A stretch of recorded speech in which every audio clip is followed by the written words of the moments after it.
오늘 얘기 꺼내기까지 정말 좀 조심스럽고 용기가 필요했습니다. 안녕하세요. 저는 신경질환을 집중적으로 진료하고 있는 박재경 원장입니다. 온몸이 저리고 따끔따끔하거나 화한 느낌이 든다거나 화끈화끈되거나 찌릿찌릿하다고 느껴지시는 여러 종류의 증상들 때문에 여러 대학병원을 다니시면서 신경과, 류마티스내과, 정형외과 이런 데에서 권하는 검사들을 모두 다 받아보았는데 아무것도 원인이라고 나오는 것이 없다. 그래서 난 더 이상 어떻게 해야 될지 모르겠다 하시면서 괴로워서 진료를 받으러 오시는 분들이 정말 많으셨습니다. 이런 증상을 만들어낼 수 있는 병들 중에서 검사를 해도 아무것도 나오지 않는 말초신경병증이라든지 섬유근육통이라는 병에 대해서 예전 영상에서 하나씩 소개해드린 바가 있는데요. 그러면 검사를 통해서 이상이 없는데 나는 온몸이 아프고 저리고 이러면 다 말초신경병증이냐? 혹은 섬유근육통이냐? 이렇게 궁금해하시는 분들 계셨습니다. 결론부터 말씀드리자면 그건 아닙니다. 그러면 도대체 뭐냐? 내 병은 뭐 때문에 이러냐? 라고 궁금해하시는 분들, 그런 분들께 답변을 드리기 위해서 오늘 영상 준비해 보았습니다. 여러분들께서 그럼 내 병은 도대체 뭔가요? 라고 질문을 했을 때 그 병원에 내 주치의 의사 선생님께서 먼 산을 바라보면서 글쎄요, 잘 모르겠는데요. 어떻게 해야 될지 제 분야가 아니라서요.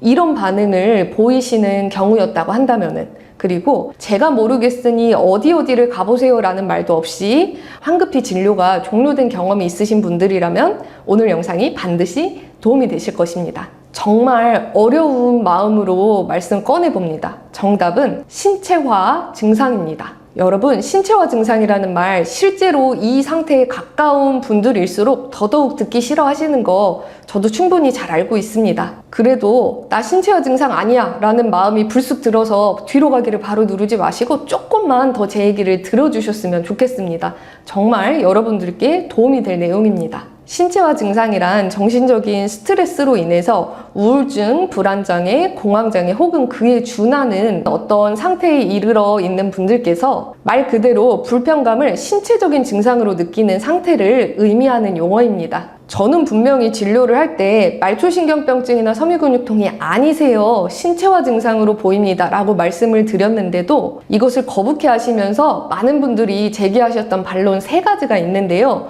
혹시 본인께 해당되는 게 있는지 한번 들어주셨으면 좋겠습니다. 많은 분들이 흔히 하시는 반론 3가지를 알려드리겠습니다.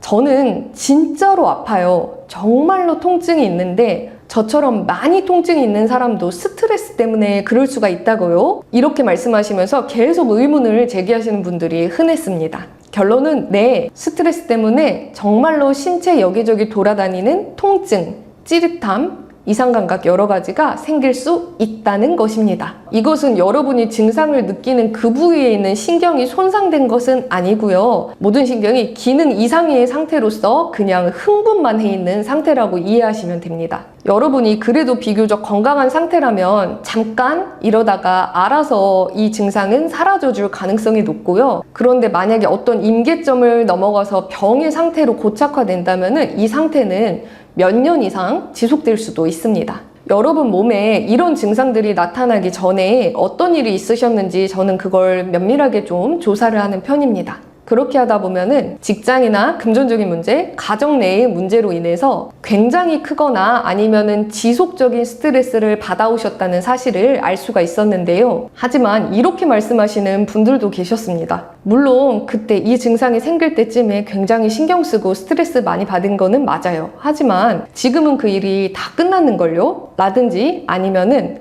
저는 벌써 마음에서 그 일은 다 내려놔서 지금은 아무 미련이 없는데요? 라든지 이런 말씀 많이들 하셨는데요.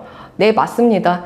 여러분의 마음은 그 일을 다 내려놓으셨을 수도 있습니다. 하지만 여러분의 뇌, 신경 부분은 아직 그 일을 놓지 못했을 수 있습니다. 자율신경병증에 관한 내용이 많이 알려진 것은 좋은 일이긴 한데요. 이 자율신경병증이 너무 귀에 걸면 귀걸이, 코에 걸면 코걸이 식으로 남용이 되는 경우가 많습니다. 여러분, 저도 한의원을 운영을 하고 있지만 한의원을 포함한 의원급에서 시행될 수 있는 자율신경 기능 검사라고 하는 것은 현재 그 검사한 시점을 기준으로 여러분의 상태가 나쁘다, 좋다 이것만 판단이 가능한 것이지 그 자율신경 문제가 현재 상황, 현재 증상을 만드는 원인인지 아닌지는 판단을 할 수가 없습니다. 저도 여러분이 경험해 보셨던 그 검사기기 한의원에 가지고 있습니다. 사용을 하고 있기는 합니다. 그렇지만 이 검사기기를 잘못되게 활용하고 해석하는 경우가 너무 저는 많다는 생각이 있습니다. 자율신경 기능 문제는 지금 여러분이 온몸이 아픈 지도 너무나 오래되었고 잠도 제대로 잘 주무시지 못했고 내가 병의 원인을 찾고자 여기저기 병원을 돌아다녔는데 어디서도 속 시원하게 이야기를 해주지 않아서 너무너무 답답하고 신경 쓰이는 상황이라고 한다면은 누가 그 시점에 검사를 하더라도 자율신경 기능이 나쁘게 나올 수밖에 없습니다. 여러분이 겪고 계신 온몸에 돌아다니는 이상 감각이 자율신경 기능 원인이 아니라고 절대 그런 분은 없다고 단언하지는 않겠습니다. 하지만 만약에 대학병원급에서 활용하는 자율신경 기능 검사를 해보았을 때 거기에서는 이상이 없다고 하더라. 그런데 의원급에서 하는 검사에서만 이상이 있다고 하더라. 이런 경우라고 하신다면은 더더욱 이 자율신경 기능 이상은 현재의 상태일 뿐인 거지 굉장히 깊은 질병의 원인은 아니라는 것을 좀 받아들여 주셨으면 좋겠습니다. 여기까지 영상의 긴 내용 다 시청해 주신 분들께서 마음속으로 그렇다면은 내가 지금 겪고 있는 게 신체화 증상 아닐까? 라는 생각이 정말 조금이라도 드셨다면 오늘 제가 준비한 이 영상의 목적은 달성한 것이라는 생각이 듭니다.